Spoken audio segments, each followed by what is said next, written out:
Good afternoon, everyone. It's so amazing to have such panelists amongst us. So, over the past few years, we have seen that Pune has emerged as a dynamic real estate market in India. We have seen big launches, we have seen micro markets emerging, we have seen the high sales velocity. But the question remains here is Pune creating a sustainable value, or Pune is moving faster than the city's infrastructure development and economic expansion? So this brings us to the first question of the discussion today, which I would like to address to Rahul ji. Uh, Rahul ji, Pune has been consistently selling 80,000 to 90,000 units per year. And with such strong sales momentum, uh, what do you see? Is the demand fundamentally driven by the end user, or is it a short-term surge influenced by the investors? Predominantly, what we've seen, Pune is a IT and manufacturing hub. So Pune has grown mostly on the west side on the east side more than the south side. Whatever fundamentals we see, Pune is a end user market. It's one of the most affordable cities in India. Investor friendly. We don't see that kind of growth with respect to rates कि ठीक है यहाँ पे double हो जाएगा 2-3 साल में double हो जाएगा ऐसा नहीं है तो basically Poona is a and user driven ठीक है IT guys manufacturing guys and I think the trend will continue there's no going back on this. So I think what you mean to say here is that Pune is mainly end user driven and it is backed by IT and manufacturing hubs, which is driving the market. Would anyone like to add anything to it? Any points, any thoughts in your mind? So adding to Rahul's point, basically, see, I mean, we have seen post-COVID how the market has changed in Pune, and there is consistent number of incremental sales that is happening year on year. So that is a given for our market. It's more so Pune market is more fundamentally led. Like we have strong employment opportunities which are there for the people over here. We have education, we have auto and manufacturing hub which is again revived again. So the migration again has increased in the city, and which is leading to this increase in number. And overall, the confidence of buyer in the city has gone up drastically.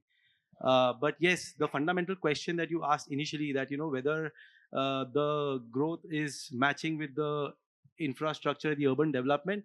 I think certain micro markets are, but in most micro markets, we are seeing that the real estate development is much faster as compared to the urban infrastructure, the social infrastructure, the overall livability of the micro market is still to catch up. And recently we saw that Pune has ranked number one in Maharashtra as the most livable, the livability index. So that says what the city is doing and how we are growing.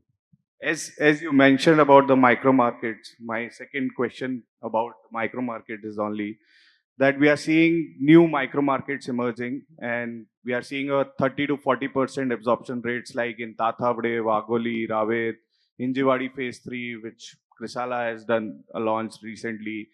So, what are the driving factors of these micro markets? What is driving these markets? Why there is so much high absorption in this market? Is it the infrastructure, or is it the buyer preferences, or is it the affordability? What is driving these markets? So multiple points I would say, like the in the as the micro markets are expanding, like as the city is expanding, so the size scale of projects are also getting larger. So people are getting more amenities. Buyers' aspiration post COVID has gone up drastically, and also the requirement of sizing of houses have also increased. So people are today not just buying per square feet or that particular apartment that they are buying. They are buying the entire lifestyle that has been offered in the larger projects and townships especially. So that is one of the factors I would say.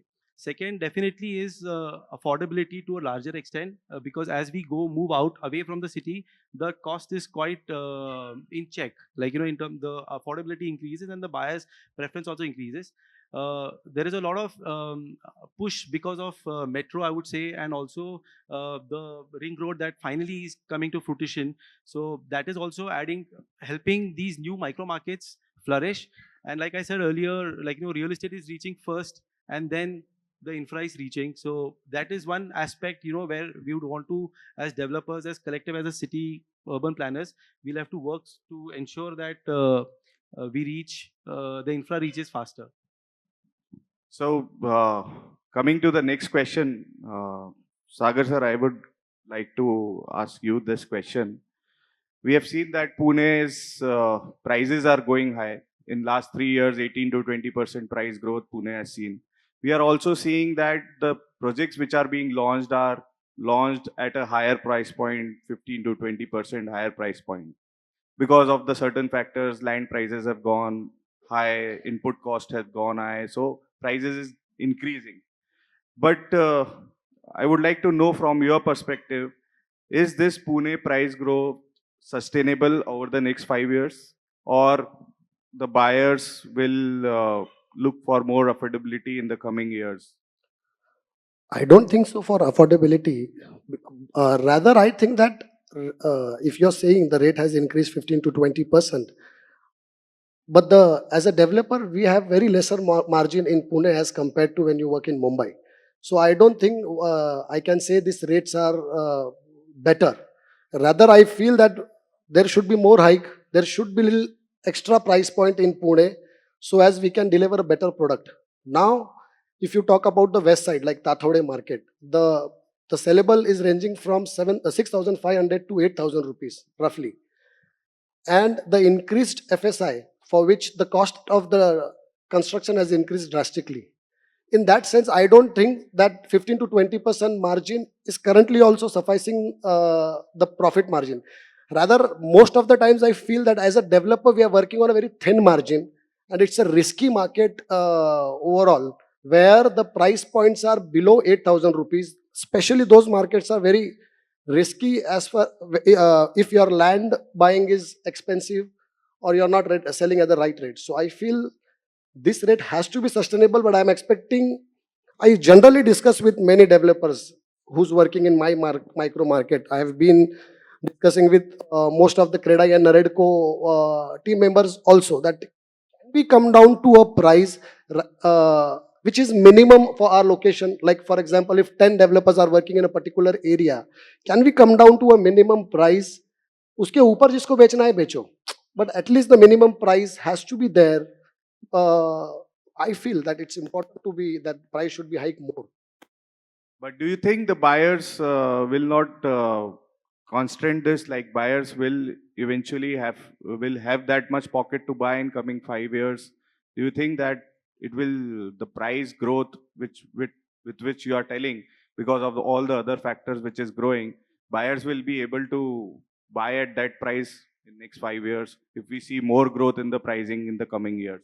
Now you only said as a developer we have increased the price 15 to 20% in last 3 years, right? IT guys are getting raised every year, 20-30% in their salary. That's one point. Second, after COVID, people are preferring bigger homes. So I don't think that the price point and an issue is the same. But yeah, if one developer is giving their units at X price, I can give X plus 10%. I cannot give X plus 40%. So I think people will buy. I don't see, and better margin with less volume is good than the only volumes. Anyone would like to add anything to it? Hello.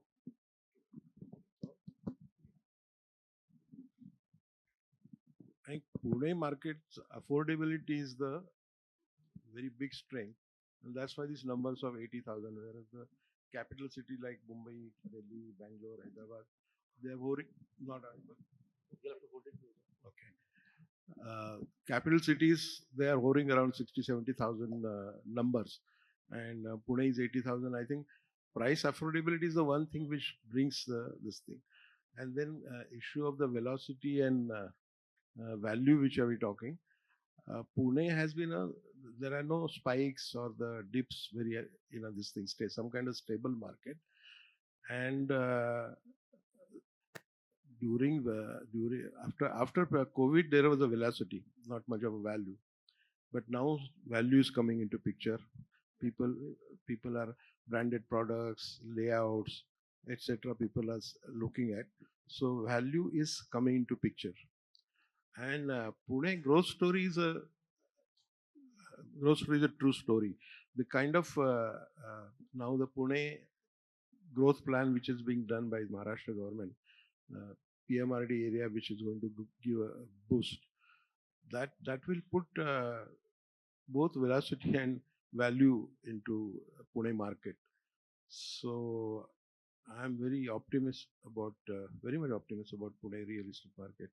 A real developer like this, they say paisa nahi milta hai, salary nahi milta hai, वो सब चलता है. So but they make money. I know everybody makes money. So I mean not like a Bombay. There's a killing नहीं होता है. अभी real estate का killing तो खत्म हो गया. So there is some kind of a stability. There are regulations. People are very wise in investing. So I am quite bullish about Pune, both velocity and value. Thank you. Sir, I would like to ask specifically this question to you because it's about infrastructure. Pune is growing in infrastructure also with the real estate growth. Pune Metro Ring Road is in place. Pune Metro is in place. Ring Road is taking shape. New connectivity corridors are being built. So infrastructure push is there. But looking at the rapid growth, which is Pune is seeing, just like you highlighted, will this infrastructure able to match the growth of the real estate which we are seeing in Pune?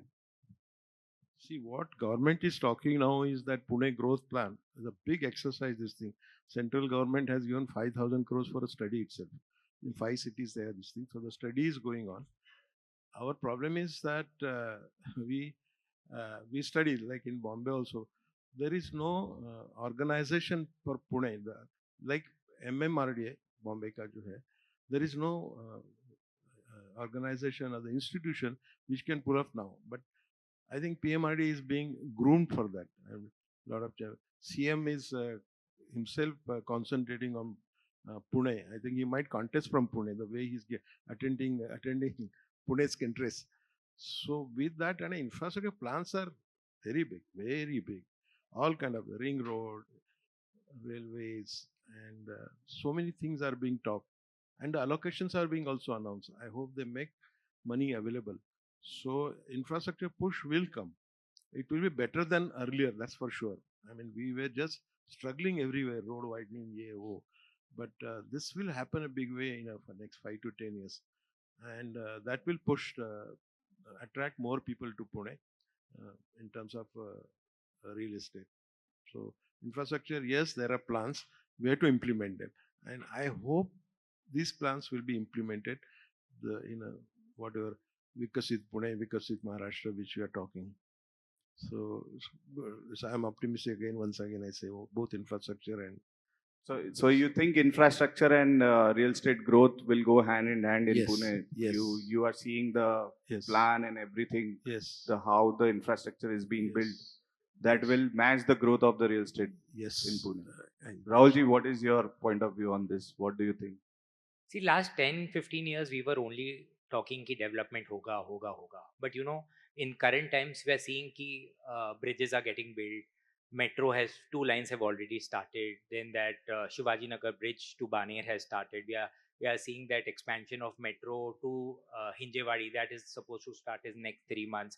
We are seeing 2 new lines, Khadakwasla to Kharadi and the other one till Wagholi. So we are seeing a lot of development happening, and all these are executed and will be delivered in say next 12 to 24 months. So we are seeing ki it is not like the earlier times where there was coalition government. We were not sure whether government will get funds or not. Currently they have the funds, they are doing it. So next 5-10 years we are seeing a lot of push, ring road, airport expansion with the metro corridor going up, the Bombay Pune that link, missing link. So I see a lot of positives for Pune and a lot of growth also. So, Sagarji, I would like to ask this question to you. In such high velocity market, where projects are mostly sold at the launch only, how are developers balancing the speed of the delivery, how are developers maintaining the quality of the project, and how our developer is bringing the long-term value creation in this, because projects are mostly sold at the launch only because of the high velocity sales we are getting in Pune right now. We are seeing in Pune right now. More than the how, it is important to match the pace, because if you observe the market in last 5 to 7 years, uh, clients have become more demanding in terms of what you give them, what is your product, timelines. RERA is there. So if you ask me personally what I do, so mostly I give my projects turnkey basis. So I'm trying that how I can give it to the best of the best people, best of the contractors. And second, we have two-way quality management pattern. We have the external agencies as well as we have our own internal team also to maintain the quality. But other than the main topic, what challenges as a developer who are working in the west side, as you said, the cost at what we sell versus the expenses to maintain these things are a little higher. So that is one challenge what we try to match, how that better product can be given in a limited cost, in the given cost. But yeah, it is important and we're trying by adding best of the best teams. So as we see, the input cost keeps on increasing, land prices keeps on increasing, but you have almost sold all your project inventory, most of 25-35% inventory you have sold on the launch, as many developers do. So don't you think we should not sell lot of such inventories at the launch and keep the space for the price appreciation we can get? Don't you see that? If you ask me personally, I don't believe in stopping the flow. जो बिक रहा है बेच दो is what I believe. Now, how I can match the cost increment which will happen in the coming years. So while making our cost, construction cost, or while making our estimation, we try to add in 10-15% additional to the estimation. उसके ऊपर जो होगा भगवान भले. Then you take the balance cost from the inventory left with you. Yeah. But by the grace of God, there is hardly inventory left in. So, and second, if you sell fast, you get the money which you get fast money. If you make a smart movement and the investment is right, that one profit you can match with the increase in rate. That is how I plan. But I don't we don't believe in selling slow. We believe in selling fast only. Perfect. So we have Tejraj sir who has joined us. Thank you so much for coming, sir. Sir, we were discussing about how developers are coping up with the high velocity sales. What are they doing to maintain the delivery, maintain the quality, and as input cost rises, but you have sold the project in the initial phase only. So how are developers, what are developers doing to maintain this key? We don't we maintain the quality of the project and delivery, we deliver the project on time. First of all, apologies for being late. So with the experience of like more than 3 decades in construction and real estate in Pune market, so Pune is the Pune demand is been driven by the basic very strong fundamentals of educational ecosystem, IT, manufacturing, and overall the new infrastructure investment is huge. So I'm representing CREDAI in PMC on behalf of all the stakeholders. So I can see that. So coming to the point, so demand will be always there. So it will continue to be there. So But in order to maintain the cost is the basic factor which will maintain the so it should be affordable and all. So right now we are going to technology like aluform. The projects have been planned at initial level. The previous days it was like it would have the design used to evolve with that thing. So nowadays we are using all this aluform technologies, and also most of the regular plastering and all has been totally removed. So texture paintings are there. So at a time we can start the tiling, flooring, and all these things. So this reduces the time, considerable time. Then rest of all is like this is the only thing which can do, which we can control, because land costs are not in our hands. Corporations and ready reckoners are been at par to the market rates now. So whatever engineering has to be done is in the construction thing only. Mohit ji, you would like to add anything? Yeah.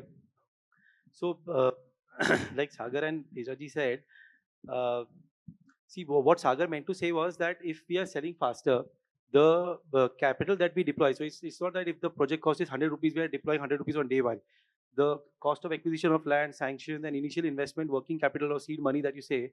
So the faster we sell that initial chunk, through which if we can remove that seed money out of the capital invested in the project faster, that amount can be invested in another project, and so on and so forth. Like, once you have reached a critical mass of sales, then from that sales receipts, you can ensure that the construction takes place properly.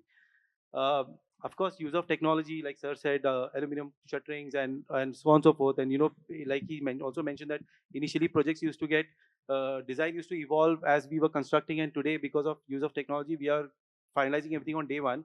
Our costs also is more or less getting finalized on day one. And yes, definitely there is incremental cost, like how the steel costs vary, cement costs vary, labor costs vary nominally here and there. And now post, because of these war costs, metal costs are going drastically higher. So your copper, aluminium, all of that is increased. Yes, something like this is an anomaly which you cannot really factor in for. We can put a number to it, and you can just like make peace with that number.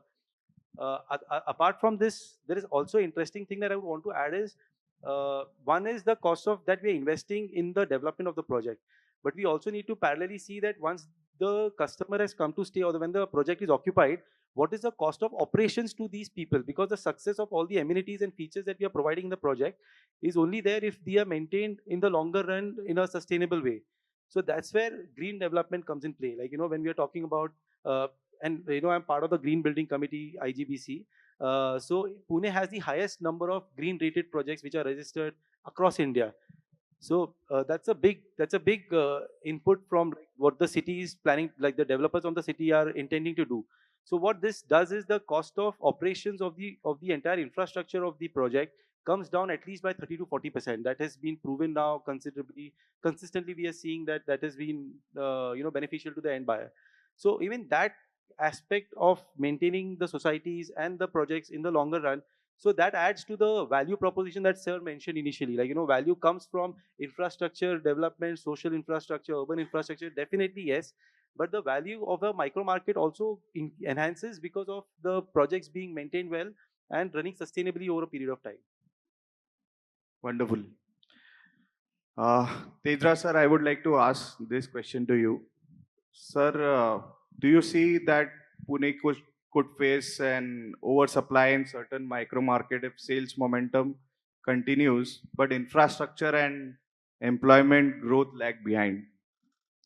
As I said earlier, so Pune will continue to attract the customers and buyers because of the basic fundamentals are strong. Yeah, there are some pockets where development is faster than infrastructure is catching up. Having said so, as I'm working on with the authorities day in day out, so there are huge investments coming in, which general people are not aware of.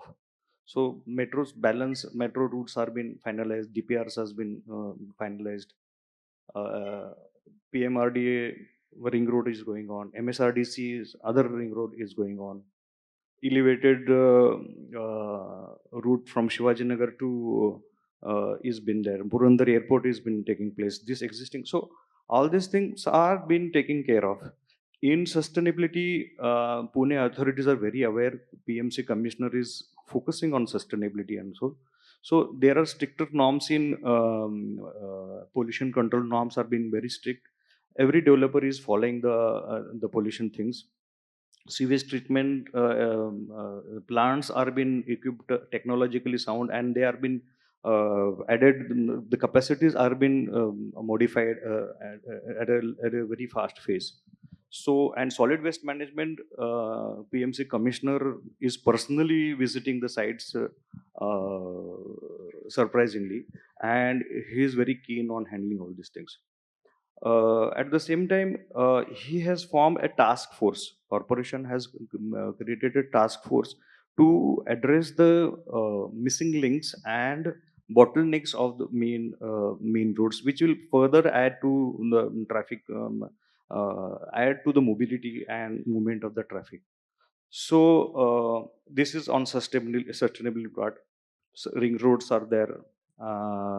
Multiple underground. Recently, CM has declared that underground major roads are being here. So beautification is there. So altogether, the challenge exactly right now is to ensure development and infrastructure goes hand in hand. So right now we are plus minus we are matching the deal, but the speed which with which the infrastructure is going on should be maintained. All the stakeholders should participate. It's not only PMC or in only state government. All the stakeholders has to be very aware, conscious, and they should contribute in executing all these plans which are on the paper. Perfect, sir. So I don't think Pune is developing fast than current situation is matching. But the future is we have to ensure the. We have to make sure that infrastructure and sales go hand in hand. Velocity and infrastructure go hand in hand. So this is which brings me to the last question of this session, and it's an open question to all. So, looking and going ahead, how do you see Pune will be largely and continue to be largely a end user driven market, like Rahul ji said that it is more of an end user driven market, or we will be also seeing, we are already seeing both investors and end user investing, which will dominate in the coming years, end user or investor. Pune will be dominated by which type of customer? I think it will still largely be dictated by end users because of the attraction this Pune city has for the thing. People do buy a house for renting, but there are very few, maybe 10-15% people say एक खुद का house लेंगे और एक rent करेंगे, but mostly people buy for using self. And see the kind of like IBC mentioned green impact which is there. There is a criteria of a telecom. How good your building is for telecom usage, and there is a TRA developed a criteria that your building should be compatible with the telecom kind of a this thing, and with the AI and others coming, artificial intelligence coming, people will go for buildings which are more amenable to the better use of home. Impact of working from home is going to increase. So this again end user impact people with this thing. So it will be largely dominated by this thing, and the commercial will come large big way with the general capability center which are concentrating in Pune of Maharashtra. That will create employment and quality employment, and quality housing will be required. So in the coming times, I think I have been always sort of optimistic about Pune, and Pune will do better than what he has done earlier in a real estate. That's why my reading. Anybody has any point of view to share? The world economic is going very faster. India is one of the fastest growing, and Maharashtra being the one of the fastest growing, and in Maharashtra, Pune is the fastest growing city. So compared to the world economy, India, Pune will be the fastest moving city. looking at to the improved connectivity from like Chhatrapati Sambhajinagar, Pune, then Kolhapur, Nasik. So all this connectivity is been improved. Now we can see the effects of all these things. So Mumbai Pune missing link is also been done. Airport is done. So it will always remain user driven market. No doubt investors are been visible over here. They are been prominently visible, but the market will be driven by the end users only. Compared to other states, Pune is user driven market. Anything you would like to add? So, yeah. So to conclude, we think Pune is a combination of velocity and value, majorly dominated by end user driven market. And one thing which we take away from here is that we should keep in mind that the sales velocity and the launches and should go in hand with the infrastructure. We should make sure that we all stakeholders should make sure that infrastructure and sales go hand in hand. So thank you for coming here and sharing your thoughts. It was great having you here. Thank you so much. Thank you.